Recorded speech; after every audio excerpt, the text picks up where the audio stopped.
नमस्कार मित्रो, माझ्या कायदेभान या लीगल चॅनलवर तुमचं स्वागत आहे.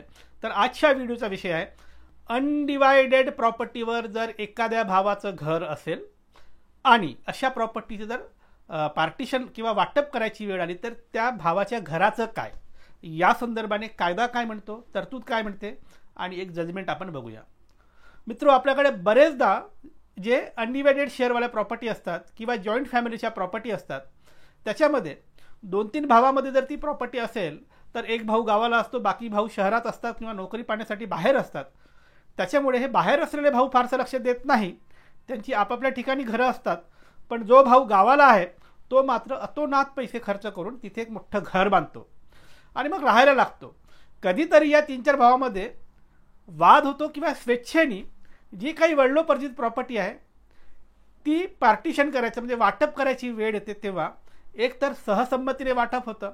सहसंमतीने वाटप झालं तर फारसा प्रश्न उद्भवत नाही. पण समजा सहसंमतीने वाटप होत नसेल आणि समजा वाटपाचा दावा कोर्टात गेला तर वाटप होणार, कारण वडिलोपार्जित प्रॉपर्टी असल्यामुळे ते वाटपाला प्रॉब्लेम नाही.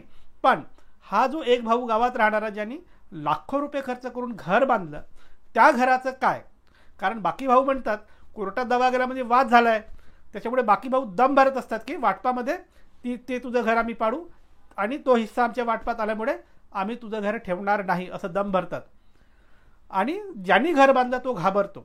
याबद्दल कायदा काय म्हणतो?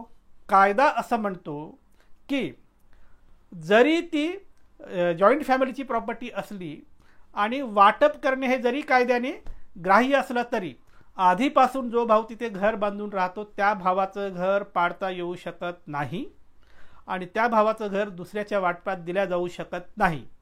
म्हणजे एखादा भाऊ तिथे घर बांधून राहतो त्या भावाच्या घराला धक्का लावला जाऊ शकत नाही. धक्का न लावता वाटप द्यायचं. मग कसं द्यायचं?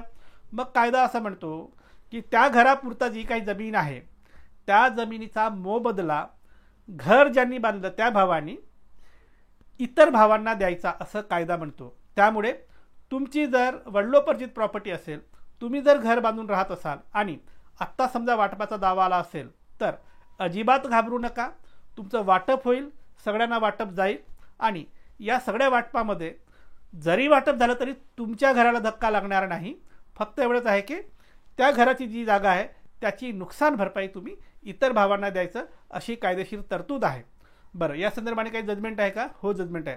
आत्ता तुमच्या स्क्रीनवर जे दिसते हे जजमेंट आहे. याच्यामध्ये असाच वाद झाला होता. ऑनरेबल कोर्टाने याच्यात हे सांगितलं की एखादा भाऊ आधीपासून घर बांधून राहत असेल तर ते अतिक्रमणही नाही आहे, ते कायदेशीर आहे, त्याच्यामुळे त्याचं घर पाडलं जाऊ शकत नाही. त्याचं घर तसंच राहील, तो तिथेच राहील. त्याचा फक्त जे काही नुकसान भरपाई आहे इतर भावांना द्यावं. त्याच्यामुळे तुमचं जर असं काही प्रकार झाले असेल तर घाबरू नका, हे जजमेंट वापरा आणि तुमचं राहतं जे घर आहे ते वाचवा. मित्र, ही होती माहिती की वडिलोपार्जित प्रॉपर्टीमध्ये राहतं घर असेल तर त्या संदर्भाने कायदा काय म्हणतो आणि एक जजमेंट. तुमच्यासाठी असंच मी कायद्याचे व्हिडिओ आणत राहीन. त्यासाठी कायदेभान पाहत राहा आणि हो, ज्यांना कायदेशीर सल्ला हवा आहे ते संपर्क करू शकतात. माझा नंबर तुमच्या स्क्रीनवर दिसतोय, पण थेट फोन करायचा नाही, अजिबात फोन करायचा नाही. व्हॉट्सॲपवर जा, नावगाव जिल्हा, केसची माहिती लिहून मेसेज टाका. तुमच्या केसमध्ये मेरिट असेल तर आणि तरच आम्ही तुम्हाला सल्ला देऊ. लोक काय म्हणतात, सर आम्ही भरपूर मेसेज पाठवले तुम्ही देत नाही सल्ला. नाही देणार, दुनियाभरचे मला मेसेज असतात. महत्त्वाचं आहे असं वाटलं तरच आम्ही सल्ला देऊ. बाय.